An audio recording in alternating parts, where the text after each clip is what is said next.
नमस्कार। जीव विज्ञान के इस लेक्चर में आपका स्वागत है। आज हमारी चर्चा का विषय है परिसंचरण तंत्र। तो आज हम हृदय और रक्त के प्रवाह संबंधित कुछ महत्वपूर्ण चर्चा करेंगे और परिसंचरण तंत्र की हम चर्चा करेंगे। इसको अंग्रेजी में बोला जाता है सर्कुलेटरी सिस्टम। ठीक है, तो हम इससे जुड़ी हुई बात करेंगे। तो पहली तो बात यह है कि आखिर जो परिसंचरण तंत्र है इसको हम अलग से देखेंगे, लेकिन ये भाग है परिसंचरण तंत्र का, तो इसी के हिसाब से हम चर्चा करेंगे। तो जीव जंतुओं में विभिन्न पदार्थ होते हैं, जैसे O2, CO2, oxygen, carbon dioxide पोषक पदार्थ होते हैं। इनके परिवहन के लिए जिस तंत्र की आवश्यकता होती है उसको परिसंचरण तंत्र कहा जाता है। ये आप याद रखेंगे। मानव में परिसंचरण तंत्र मुख्य रूप से रक्त तथा लसिका के द्वारा होता है। किसके द्वारा होता है मानव में परिसंचरण तंत्र? ये रक्त एवं लसिका के द्वारा होता है परिसंचरण मानव में मुख्य रूप से। तो इसके तीन प्रकार होते हैं, आप देख लीजिए। एक होता है ओपन ब्लड सर्कुलेटरी सिस्टम, दूसरा होता है क्लोज ब्लड सर्कुलेटरी सिस्टम, इसका मतलब ओपन परिसंचरण तंत्र, बंद परिसंचरण तंत्र, और तीसरा होता है मिक्स परिसंचरण तंत्र। तो ओपन जो ब्लड सर्कुलेटरी सिस्टम होता है, इसमें क्या होता है, जो ओपन खुला परिसंचरण तंत्र होता है, इस प्रकार के तंत्र में रक्त बिना किसी दाब के आगे बढ़ता है। मतलब रक्त में कोई दाब नहीं होता है और ये बिना दाब के आगे बढ़ता है। इसका एग्जाम्पल होते हैं जैसे तिलचट्टा होता है, आर्थ्रोपोडा, आर्थ्रोपोडा संघ का है ये जीव। इसी तरह घोंघा हो जाएगा, मोलस्का, ये सब खुला रक्त परिसंचरण तंत्र होता है इनमें। दूसरा होता है बंद परिसंचरण तंत्र। इनमें क्या होता है, इसमें रक्त एक नली के माध्यम से एक निश्चित प्रेशर से आगे बढ़ता है। जैसे इसका उदाहरण क्या हो जाएगा, मानव नली के माध्यम से ही तो बढ़ता है ना। स्तनधारी भी आते हैं इसमें, स्तनधारी है मानव, हम जानते हैं। इसमें कुछ और स्तनधारी आते हैं। केंचुआ हो जाएगा,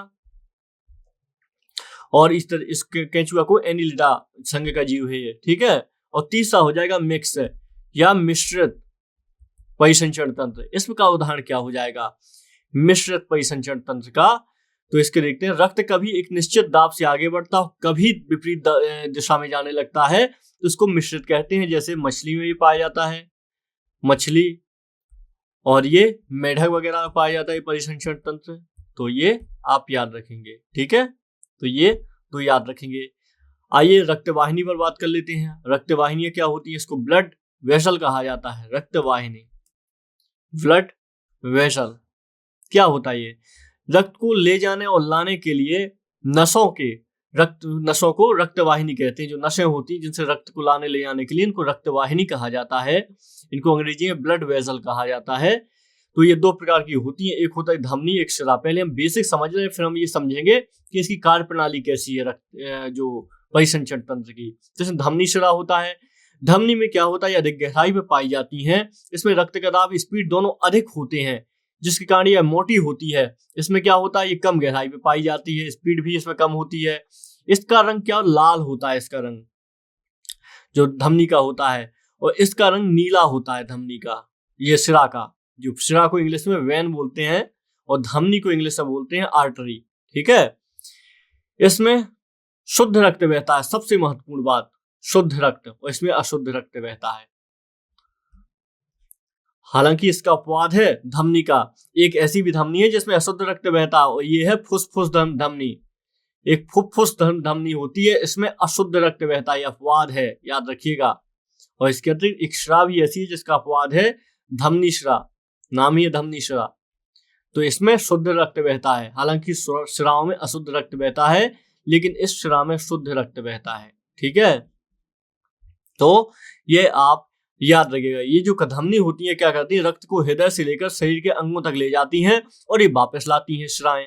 तो इस तरीके से इनमें कुछ बेसिक अंतर होते हैं, आप पहले से आपने पढ़ा होगा इसके बारे में, तो बहुत ही नॉर्मल है।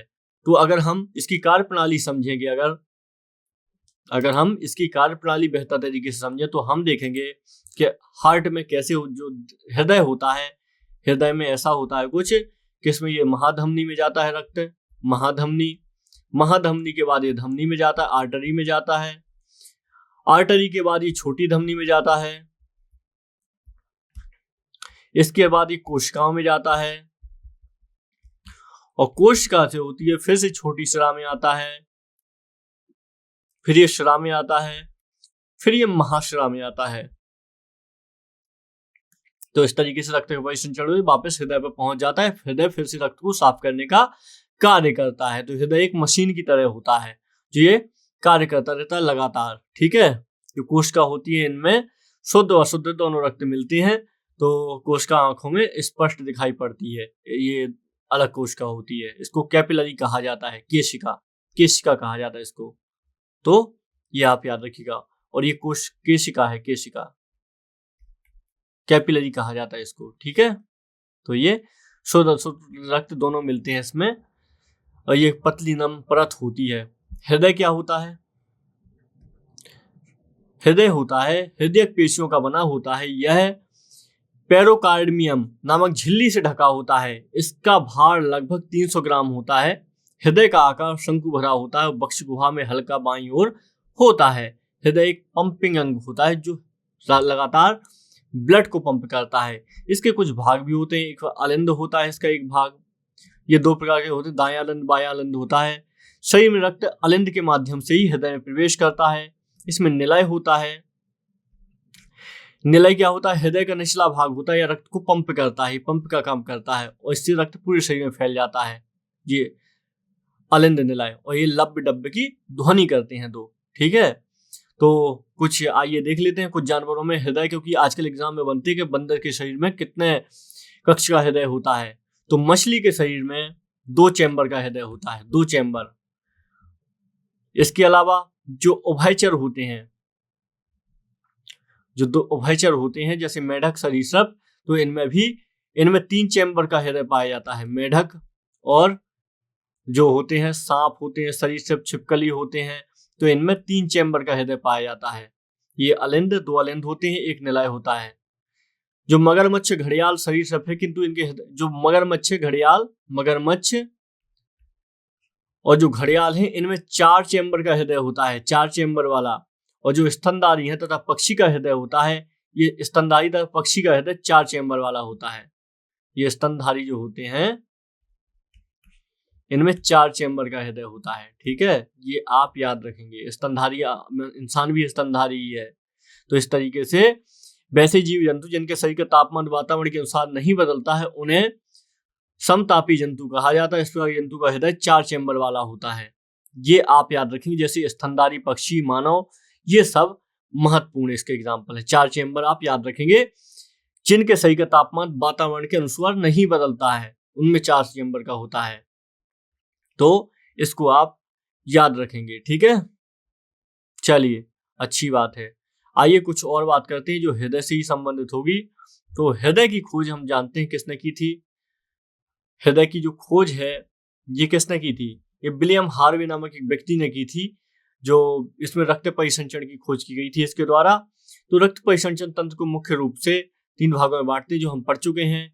इसमें हृदय को हम बांटते हैं, हृदय, इसमें धमनी हम बांटते हैं, हृदय बांटते हैं, रुधिर बांटते हैं रुधिर के रूप में, और रुधिर वाहिनियों में बांटते हैं। ये हम इसको बात कर चुके हैं, रुधिर वाहिनी।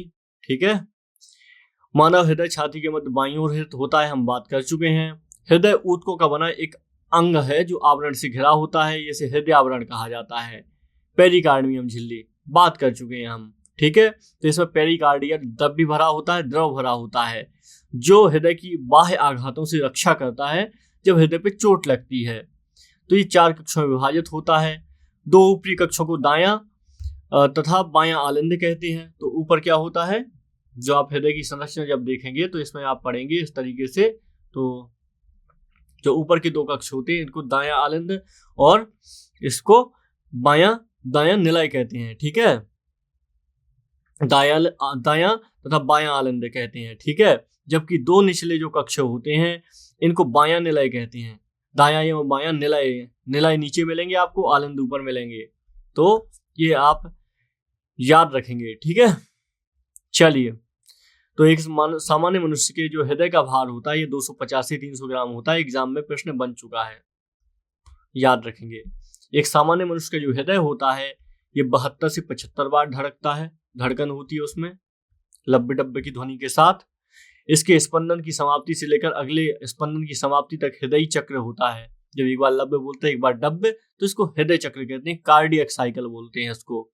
ठीक है, इसको याद रखिएगा। इसका मुख्य कार्य जो होता है शरीर के में रक्त को पहुंचाना होता है, जो हृदय का मुख्य कार्य होता है। धमनी और शिरा के द्वारा ये कार्य किया जाता है। धमनियों से शुद्ध रक्त और शिराओं के द्वारा वापस रक्त को हृदय तक आता है।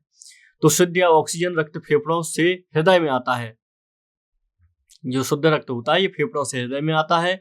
हृदय इस रक्त को धमनियों के द्वारा पूरे शरीर में पहुंचा देता है। तो ये रक्त कहाँ से आता है? फेफड़ों से आता है। ये रक्त फेफड़ों से आने के बाद आप देखते हैं हृदय में आता है, फिर इसके बाद ये पूरे शरीर में पहुंचा दिया जाता है धमनियों और शिराओं की धमनियों की सहायता से। तो ये याद रखेंगे। तो रक्त के बारे में आइए जान लेते हैं, रक्त क्या होता है। तो रक्त के बारे में आपको यहीं पर जानना ज्यादा अच्छा रहेगा आगे की तुलना में। तो रक्त क्या होता है? रक्त एक तरल संयोजी ऊतक होता है। ये कौन सा ऊतक है? संयोजी ऊतक। ये प्रश्न एग्जाम में बन सकते हैं। ऊतक कई प्रकार के होते हैं, तो ये संयोजी ऊतक है। ये क्षारीय विलयन होता है, जिसका पीएच मान कितना होता है? 7.4 होता है। वयस्क मनुष्यों में सामान्यतः 5 से 6 लीटर रक्त पाया जाता है, जो वयस्क होते हैं, एडल्ट होते हैं। ठीक है, तो 5 से 6 लीटर रक्त होता है। पुरुषों की तुलना में जो महिलाएं होती हैं, महिलाओं में लगभग 1 लीटर रक्त कम होता है। जो महिला होती है इसमें कम होता है 1 लीटर रक्त। तो ये याद रखेंगे हम। रक्त के 2 भाग होते हैं। इसका एक प्लाज्मा होता है मुख्य भाग, और दूसरा भाग होता है रक्त कणिकाएं। इसमें पहला प्लाज्मा होता है, दूसरा होता है रक्त कणिकाएं, या रुधिराणु भी उनको बोला जाता है। क्या बोला जाता है? इनको रुधिराणु बोला जाता है, रक्त कणिकाएं। कुल रक्त का लगभग 55% भाग प्लाज्मा होता है। तो ये कितना होता है? ये कुल रक्त में से 55% भाग प्लाज्मा होता है, तथा शेष 45% भाग ये रुधिराणु होता है। तो इस तरीके से आप रक्त का डिवाइड कर देंगे। एग्जाम में प्रश्न बन भी चुका है कि ज्यादा क्या पाया जाता है? ज्यादा प्लाज्मा पाया जाता है। तो ये प्रश्न बन चुका है। तो जो रुधिराणु होते हैं ये 3 प्रकार के होते हैं बेसिकली। कौन कौन से प्रकार होते हैं? लाल रक्त कणिकाएं, जो रुधिराणु है इसमें लाल रक्त कणिका, इनको आरबीसी बोला जाता है। दूसरा होता है डब्ल्यूबीसी, श्वेत रक्त कणिकाएं। तीसरा होता है प्लेटलेट्स। जब डेंगू होता है तो प्लेटलेट्स से गिर जाती हैं। प्लाज्मा में लगभग 91 से 92% जल तथा शेष 8 से 9% विभिन्न प्रकार के अकार्बनिक और कार्बनिक पदार्थ होते हैं। जो आरबीसी होती हैं केवल कशेरुकी होते हैं, जो मतलब सीधे खड़े हो जाते हैं, जिनका एक कंकाल तंत्र पाया जाता है, उनके ही रुधिर में ये पाई जाती हैं। कुल रुधिर का लगभग 40% भाग बनाती हैं। रुधिराणु का लगभग 90% भाग लाल रुधिराणु होते हैं। इनमें हीमोग्लोबिन नामक प्रोटीन पाई जाती है। तो इसी में हीमोग्लोबिन भी पाया जाता है। जो हीमोग्लोबिन होता है ये ऑक्सीजन का परिवहन कराता है। जो हीमोग्लोबिन होता है ये ऑक्सीजन का परिवहन करता है। इसमें हीम नामक लाल रंग पाया जाता है, लाल रंग का पदार्थ पाया जाता है। इसे लाल रंग प्रदान करता है हीमोग्लोबिन को। कौन सा? हीमोग्लोबिन, हीम नामक लाल पदार्थ पाया जाता है। ठीक है, ये पूछा जा चुका है एग्जाम में। रोगों के प्रति प्रतिरक्षा प्रदान करने का कार्य ये श्वेत रक्त कणिकाएं करती हैं। इन्हें वीर सिपाही या सैनिक की संज्ञा भी दी जाती है। प्लेटलेट्स का कार्य क्या होता है? रक्त का थक्का बनाना होता है। तो प्लेटलेट्स का कार्य क्या होता है? रक्त का थक्का बनाना ही इनका मुख्य कार्य होता है। ठीक है, ये याद रखेंगे। एक सामान्य मनुष्य में जो आरबीसी होती है 54 लाख प्रति घन मिलीमीटर पाई जाती है। स्त्रियों में हालांकि कुछ कम होती है। और जो डब्ल्यूबीसी होती हैं तो ये आरबीसी का देख लीजिए, ये जब आप कभी चेक करवाते हैं अपने ब्लड को तभी आपको पता चलेगा 54 लाख के आसपास प्रति घन मिलीमीटर पाई जाती हैं। ठीक है, और इसके अलावा जो डब्ल्यूबीसी होती है ये क्या होती है? 5 से 11,000 प्रति घन मिलीमीटर पाई जाती हैं, रक्त में प्राप्त होती हैं। इसमें सर्वाधिक संख्या में न्यूट्रोफिल्स, कुल डब्ल्यूबीसी का 7 से 70%, सबसे कम बेसोफिल्स होता है। आकार में सबसे बड़ी डब्ल्यूसी मोनोसाइट्स है। इसमें मोनोसाइट्स एक श्वेत रक्त कणिका का नाम है। ठीक है, और प्लेटलेट्स की जो संख्या होती है ये कितनी होती है? ये होती है 1.5 लाख से 5 लाख तक। ठीक है, ये आप याद रखेंगे। तो जो आरबीसी होती हैं लाल रक्त कणिकाएं ये अस्थि मज्जा में विकसित होती हैं। इनका जीवन काल लगभग 120 दिन का होता है। जो प्लीहा होता है इससे पुरानी रक्त कणिकाओं को नष्ट करने का ये कार्य करता है। और जो डब्ल्यूबीसी होती हैं ये 2 प्रकार की होती हैं, कणिकामय और कणिका विहीन होती हैं। ठीक है, तो ये याद रखिएगा। ये सारी जानकारी बहुत ज्यादा आपके लिए महत्वपूर्ण है और एग्जाम में सीधे यहां से प्रश्न बनते हैं, तो ये सब हम याद रखेंगे। और आइए रक्त के बारे में कुछ और बात कर लेते हैं, रक्तदाब की बात कर लेते हैं हम, जो ब्लड प्रेशर की बात करती है उसकी बात कर लेते हैं। एग्जाम में यहाँ से प्रश्न बन चुके हैं कि मनुष्य का औसत रक्तचाप होता है, कितना होता है? 120/80 होता है ये औसत रक्तचाप होता है, 120/80 होता है। धमनियों में रक्तदाब की दो अवस्थाएं होती है, पहले को प्रकुंचन दाब कहते हैं, सिस्टोलिक प्रेशर, दूसरे को प्रसारण दाब कहते हैं, डायलोस्टिक प्रेशर। सामान्य तौर पर प्रकुंचन दाब 120 जो मिली ये पारा के बराबर जाता है, प्रसारण दाब 80 ml Hg होता है ये पारा के दाब के अनुसार। तो ठीक है, तो इसको किसके द्वारा नापा जाता है? इस फिग्नोमीटर यंत्र के द्वारा इसको मापा जाता है। तो ये आप याद रखेंगे, ठीक है। तो मानव रुधिर को याद रखिएगा, दो पार्ट है पाया जाता है, एक प्लाज्मा होता है 55%, दूसरा रुधिराणु होता है ब्लड केयर और कॉर्पस्कुलस ये, या फिर रुधिराणु जिसमें प्लेटलेट्स, लाल रुधिराणु और श्वेत रुधिराणु, या फिर इसको आरबीसी, डब्ल्यूबीसी और प्लेटलेट्स इसमें मुख्य रूप से पाए जाते हैं। तो प्लाज्मा रुधिराणु दो भाग इसके होते हैं, और जो श्वेत रुधिराणु होता है डब्ल्यूबीसी, इसमें कणिकामय श्वेत रुधिराणु और कणिका विहीन श्वेत रुधिराणु महत्वपूर्ण है। जो कणिका विहीन श्वेत रुधिराणु होता है डब्ल्यूबीसी, इसमें लिम्फोसाइट और मोनोसाइट मुख्य होते हैं। तो ये आप सब याद रखिएगा, ठीक है। चलिए, तो हमने इसके बारे में जाना, कार्डियोवास्कुलर सिस्टम के बारे में। इसमें रक्त का हम देख लेते हैं, किसको रक्त कैसे दिया जाता है। तो रुधिर वर्ग, जो रुधिर होता है इसमें कुछ वर्ग भी पाए जाते हैं। तो आइए रुधिर वर्ग की बात कर लेते हैं। जैसे कि हम जानते हैं मनुष्य में 4 प्रकार के रक्त समूह पाए जाते हैं, जिसमें ए होता है, बी होता है, ए बी होता है, ओ होता है। तो इस तरीके से देखा जाए तो जो रुधिर वर्ग ए होता है, रुधिर में एंटीजन और एंटीबॉडी उपस्थित होते हैं। तो ए में ए एंटीजन और बी एंटीबॉडी उपस्थित होता है, जबकि रुधिर वर्ग बी में एंटीजन बी और एंटीबॉडी ए उपस्थित होता है। तो रुधिर वर्ग ए बी में एंटीजन ए व बी दोनों उपस्थित होते हैं, परंतु एंटीबॉडी अनुपस्थित होता है, एंटीबॉडी इसमें नहीं होगा। तो इसमें इसको अगर हम इस तरीके से देखें तो एंटीजन एंटीबॉडी, तो आप देखेंगे ए में इसमें ए एंटीजन होगा, बी एंटीबॉडी होती है, जबकि इसमें रुधिर वर्ग बी में एंटीजन बी इसमें प्राप्त होता है और एंटीबॉडी ए प्राप्त होती है। जो ए बी रक्तदाता समूह होता है, इसमें एंटीजन ए और बी दोनों प्राप्त होते हैं, लेकिन एंटीबॉडी प्राप्त नहीं होती है। और जो ओ होता है वर्ग, रुधिर वर्ग ओ, इसमें एंटीजन नहीं होगा, लेकिन इसमें एंटीबॉडी होगी, और ये एंटीबॉडी इसमें ए बी दोनों उपस्थित होती हैं। तो इस तरीके से रक्त के समूह बनते हैं। अगर देखा जाए तो रक्तदाता जो समूह, ये समूह हो गए रक्तदाता, ये रक्तदाता समूह हो गए। तो इसमें आप देखेंगे जो प्राप्तकर्ता समूह होगा, तो ए जो रक्तदाता समूह है ये ए को दे सकता है, लेकिन ये बी को नहीं दे सकता है। ये ए बी को दे सकता है, ओ को भी दे सकता है, जो रक्तदाता समूह ए होता है, जिसका ए ग्रुप वर्ग में रक्त होता है। जो दूसरा बी होता है, बी रक्तदाता समूह है, ये बी को नहीं दे सकता। ये एंटीजन जो रक्तदाता समूह है, प्राप्तकर्ता समूह होते हैं, ये इसको प्राप्तकर्ता समूह ए को नहीं दे सकता है। इसको आप ऐसे यहाँ पे लिख लेते हैं, प्राप्तकर्ता समूह में लिख लेते हैं। 4 पार्ट है, ए बी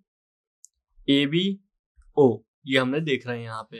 तो ये जो है, जो बी रक्तदाता समूह है, ये ए को रक्त नहीं देगा, इसका रक्त ये दे सकता है, बी को दे सकता है, ए बी को ये दे सकता है, ओ को नहीं दे सकता ये रक्तदाता समूह। जो ए बी होता है, ये किस किस को रक्त दे सकता है? तो ए बी वर्ग ए को ब्लड नहीं अपना दे सकता है, वर्ग ए को अपना ब्लड नहीं दे सकता है। ये अपना ए बी जो बी को भी अपना नहीं ब्लड दे सकता है, ये ए बी वर्ग समूह को रक्त अपना दे सकता है, ओ को भी अपना रक्त समूह नहीं दे सकता है। जबकि जो ओ होता है, इसको सर्वदाता कहा जाता है। ये किसी भी वर्ग समूह को अपना रक्त प्रदान कर सकता है, चाहे वो ए वर्ग समूह के लोग हों, बी वर्ग समूह के लोग हों, सी के हों, बी वर्ग समूह के हों, ए बी वर्ग समूह के हों या फिर ओ वर्ग समूह को हों। इसलिए इसको ओ को सर्वदाता कहा जाता है। ये किसी को भी अपना रक्त दे सकता है। और जो ए बी होता है इसको सर्वग्राही कहा जाता है। इसको सर्वग्राही कहा जाता है। ये किसी से भी अपना रक्त ले सकता है, लेकिन ये सबको दे नहीं सकता। सबसे ले सकता है लेकिन ये सबको अपना रक्त दे नहीं पाता। एग्जाम में सीधे सीधे यहाँ से प्रश्न बनते हैं, तो इनका याद रखिएगा। आपके एग्जाम में यहाँ से सीधे प्रश्न पूछे जाते हैं। तो आइए अब बात करते हैं श्वसन तंत्र की। आखिर क्या होता है श्वसन तंत्र?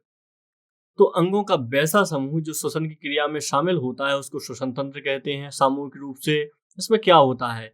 श्वसन की क्रिया में ऑक्सीजन ग्रहण किया जाता है। ऑक्सीजन क्या करती है? ग्लूकोज को तोड़ देती है। जो शरीर में ग्लूकोज हमारा बनता है इसको तोड़ देती है और इससे को क्या करती है? CO2 H2O तथा ऊर्जा निकलती है। हम देखें तो ग्लूकोज की क्रिया देखें तो हम +6O2, तो ये जब टूटेगा तो क्या बनेगा? 6CO2 + 6H2O +686 किलो कैलोरी ऊर्जा निकलती है। तो इस तरीके से आप देखेंगे ये श्वसन की क्रिया है, ये श्वसन की क्रिया होती है। तो यही क्रिया जो होती है हमारे श्वसन के माध्यम से होती है। ये ऑक्सीकरण की क्रिया होती है, ऑक्सीकरण। इसके फलस्वरूप ऊर्जा निकलती है। यही कारण है कि मृत व्यक्ति होता है सही ठंडा हो जाता है क्योंकि वह सांस नहीं ले पाता है। ठीक है। श्वसन की क्रिया एक अपचायी क्रिया होती है, अपचायी। ठीक है। तो ये श्वसन संबंधित कुछ महत्वपूर्ण बात थी। तो ये जो श्वसन होता है सांस अंदर तथा बाहर लेने की क्रिया को श्वासोच्छ्वास कहते हैं। ये दो प्रकार की होती है, निश्वसन और निश्वसन। तो ये दो प्रकार से होती है। सांस अंदर लेने की क्रिया को निश्वसन कहा जाता है और जो हम सांस बाहर निकालते हैं तो इसको निश्वसन कहा जाता है। तो इसमें जब हम सांस अंदर लेते हैं तो इसमें क्या क्या शामिल होता है? जब हम सांस अंदर लेते हैं तो ये महत्वपूर्ण है, क्या शामिल होता है निश्वसन में? तो इसमें O2 जो होती है ऑक्सीजन गैस, ये 21% के लगभग हम लेते हैं। CO2 हम 0.033% के आसपास लेते हैं और हम जो नाइट्रोजन है ये 78% तक हम नाइट्रोजन लेते हैं। और जब हम बाहर इसको निकालते हैं, निश्वसन करते हैं, तो आप देखेंगे इसमें हम बाहर निकालते हैं, सांस बाहर छोड़ते हैं तो निश्वसन कहते हैं। इसमें जितनी मात्रा में हम सांस अंदर लेते हैं उतनी ही मात्रा में बाहर छोड़ते हैं, किंतु गैसों का अनुपात बदल जाता है और ये इस तरीके से गैसें निकलती हैं। आप देखेंगे O2 आपकी वापस 17% के आसपास निकल जाएगी, जैसे CO2 आपकी 4.6% निकलेगी लगभग, और नाइट्रोजन जो होती है ये 78% के आसपास फिर से आपकी बाहर निकल जाती है। इस तरीके से आपका श्वसन होता है। ठीक है। तो अलग अलग जीवों में श्वसन अंग अलग अलग पाए जाते हैं। जैसे एक कोश की जीव होता है तो इसमें विसरण विधि के द्वारा श्वसन होता है। जो जलीय जीव होते हैं तो इनमें गलफड़े जो होते हैं, गिल्स, इनके माध्यम से श्वसन होता है। जो कीट होते हैं इसमें श्वास नली के माध्यम से श्वसन होता है। और निष्क्रिय जो मेढक होते हैं भूमि के अंदर रहते हैं, इनमें त्वचा के अंदर माध्यम से श्वसन ये करते हैं। मानव फेफड़ों के माध्यम से श्वसन करते हैं। तो अपने अपने श्वसन के सब अलग अलग अंग होते हैं सारे जीवों में। ठीक है, ये याद रखिएगा। इसमें डायफ्राम महत्वपूर्ण है। डायफ्राम देख लीजिए क्या होता है। यह बक्ष गुहा के नीचे तथा उदर गुहा के ऊपर पाया जाता है। यह संयोजी ऊतक का बना होता है। ये निश्वसन में यह 75% योगदान देता है। गर्भवती महिलाओं में निश्वसन में डायफ्राम महत्वपूर्ण भूमिका निभाता है। इसकी ज्यादा नहीं होती है। डायफ्राम टूट जाने पर व्यक्ति की मृत्यु निश्चित हो जाती है। तो ये डायफ्राम हमारे इस छाती के बीच में पाया जाता है। तो ये सब महत्वपूर्ण है। ग्रसनी क्या होता है? ये नासिका कपाट के नीचे मुख गुहा के पीछे पाया जाता है और ग्रसनी इससे भोजन एवं वायु मार्ग दोनों जाते हैं। आप देखते हैं ये हमारे नासिका कपाट के नीचे कभी कभी हमारा खाना अड़ भी जाता है। तो इस तरीके से ये अपना एक ये हो गया। एक फेफड़ा देख लीजिए। फेफड़ा भी महत्वपूर्ण है। लंग्स, ये बहुत महत्वपूर्ण अवयव है, पार्ट है शरीर का। यह मानव के बक्ष गुहा में पाया जाता है और मानव का मुख्य श्वसन अंग होता है। इसकी संख्या 2 होती है। हम जानते हैं दाहिना फेफड़ा बड़ा होता है और दाहिना फेफड़ा बड़ा होता है। फेफड़ा ये जो होते हैं प्लूरल मेम्ब्रेन के द्वारा ढके होते हैं। इसको फुसफुस या पल्मोनरी भी कहते हैं फेफड़ों को। फेफड़ा रक्त में ऑक्सीजन मिला देता है जिससे रक्त का शुद्धिकरण कहते हैं। रक्त फेफड़ा में जाकर शुद्ध होता है। हम देखते हैं आप देखते हैं हृदय काम करता है पंप करने का, लेकिन फेफड़े ही होते हैं जो इसको शुद्ध रक्त मिलाते हैं। तो इस तरीके से याद रखेंगे। श्वास नली, वायु फेफड़े के अंदर तक जाती है, ट्रैकियों के बाहर सुरक्षा परत होती है जिसे हाइलोन कार्टिलेज कहते हैं। तो इस तरीके से आप देखेंगे, इस तरीके से श्वास नली में आती है, हाइलिन इसको बोलते हैं, वायु आती है और आगे चल के इससे फेफड़े जुड़े होते हैं। तो इस तरीके से आप देखेंगे फेफड़े संबंधी पूरी महत्वपूर्ण संरचना क्लियर होती है, पूरी बन जाती है संरचना। इसमें कोशिकीय श्वसन भी होता है, मानव कोशिका के अंदर ये होता है श्वसन, वही जटिल प्रक्रिया होती है। इसके द्वारा पाचन के फलस्वरूप बना ग्लूकोज कोशिका के अंदर टूट जाता है, जिससे हमें ऊर्जा प्राप्त होती है। कोशिकीय श्वसन दो प्रकार का होता है, कोशिका द्रव्य में और दूसरा माइटोकॉन्ड्रिया में। इसको हम पहले ही पढ़ चुके हैं, ठीक है। जो कोशिका द्रव्य में श्वसन होता है ये ऑक्सीजन की अनुपस्थिति में होता है, इसे अनॉक्सी श्वसन भी कहते हैं। तो जो माइटोकॉन्ड्रिया में होता है ये ऑक्सी श्वसन कहते हैं, क्योंकि ऑक्सीजन की उपस्थिति में ये श्वसन होता है, ठीक है। तो ये आप याद रखेंगे। श्वसनीय पदार्थ क्या होते हैं ये भी सुन लीजिए, ये महत्वपूर्ण है। श्वसनीय पदार्थ वैसे पदार्थ जिनका कोशिकीय श्वसन के दौरान अपघटन होता है और हमें ऊर्जा की प्राप्ति होती है, उसे श्वसनीय पदार्थ कहा जाता है। इसमें आपका क्या हो जाएगा, कार्बोहाइड्रेट हो जाएगा, इसमें वसा हो जाएगा और इसमें प्रोटीन हो जाएगा, ठीक है। तो ये आपके श्वसनीय पदार्थ होते हैं, इनके अपघटन होता है। तो ये आप याद रखेंगे। जो फेफड़ों के माध्यम से श्वसन होता है इसको बाह्य कहते हैं, जो कोशिका में श्वसन होता है उसको हम आंतरिक श्वसन बोलते हैं। ये आप याद रखेंगे। आइए बात करते हैं अगले चैप्टर पर, डाइजेस्टिव सिस्टम पर, पाचन तंत्र पर। तो हम जानते हैं पाचन तंत्र शरीर का एक बहुत ही महत्वपूर्ण तंत्र है। जो हम देखते खाना खाते हैं हम, तो पचाने का कार्य पाचन तंत्र के ही माध्यम से होता है। अगर हम इसको देखें, हम थोड़ा चित्र के माध्यम से इसके समझें, हम देखेंगे इसमें आहार नाल से जो खाना आता है ये आगे जाके आमाशय में पहुंचता है, आमाशय में पहुंचता है। इसके बाद ये जो खाना होता है यहाँ पे इसमें यकृत में कुछ यकृत होता है, यहाँ पे इसमें कुछ रस मिल जाते हैं, वह पित्ताशय के माध्यम से पित्त रस वगैरह मिल जाते हैं। फिर आगे चल के आप देखेंगे ये खाना अग्नाशय होता है, इसमें अग्नाशय से रस मिलते हैं। और हम देखेंगे ये आगे चल के छोटी आंत होता हुआ बड़ी आंत से होता हुआ आगे चल के आखिरकार गुदा के माध्यम से बाहर निकल जाता है। तो इस तरीके से होती है, जो हम जानते ही हैं, जो पाचन तंत्र होता है हमारा। तो आइए पाचन तंत्र को समझ लेते हैं थोड़ा सा ठीक तरीके से, ताकि हमें लिए आसान हो जाए पाचन तंत्र के बारे में अध्ययन करना। आइए चलिए पाचन तंत्र के बारे में अध्ययन करते हैं। इसको डाइजेस्टिव सिस्टम कहा जाता है। ऐसे अंग जो भोजन पचाने में सहायक होते हैं उनको सामूहिक रूप से पाचन तंत्र हम कहते हैं। पाचन तंत्र दो भाग में बटा होता है, एक तो आहार नाल में बटा होता है और दूसरा बटा होता है पाचक ग्रंथि में। पाचक ग्रंथि में आहार नाल क्या होता है, मुख गुहा से प्रारंभ होकर गुदा तक जाती है। आहार नाल होती है, मुख गुहा से प्रारंभ होती है और ये गुदा तक जाती है। तो ये पाचन के समय भोजन आहार नाल में ही रहता है। आहार नाल की लंबाई होती है 32 फीट के लगभग इसकी लंबाई होती है, ठीक है, 32 फीट। आहार नाल के अंतर्गत मुख गुहा, ग्रासनली, आमाशय, छोटी आंत, बड़ी आंत, मलाशय और गुदा ये सारे अंग आते हैं। जो संबंध पाचन ग्रंथि होती है, जो जुड़ी हुई पाचन ग्रंथि होती है, ग्रंथियां भोजन को पचाने वाली, ये ग्रंथियां जो होती है भोजन को पचाने वाले एंजाइमों का निर्माण करती हैं। किसका निर्माण करती हैं, एंजाइमों का। और जो एंजाइम होते हैं वास्तव में याद रखिएगा प्रोटीन होते हैं। एंजाइम किससे बने होते हैं, ये प्रोटीन बने होते हैं। इसमें आप देखेंगे लाल ग्रंथि आ जाएगी, पित्ताशय, अग्नाशय और भी अन्य रस आ जाएंगे। तो ये कुल मिला के इस तरीके से दो भाग में बटी होती है। आप देखेंगे जो मुख गुहा होती है तो यहाँ से भोजन का प्रारंभ होता है। लाल ग्रंथि इसमें मिक्सचर लाल में इसमें मिल जाती है।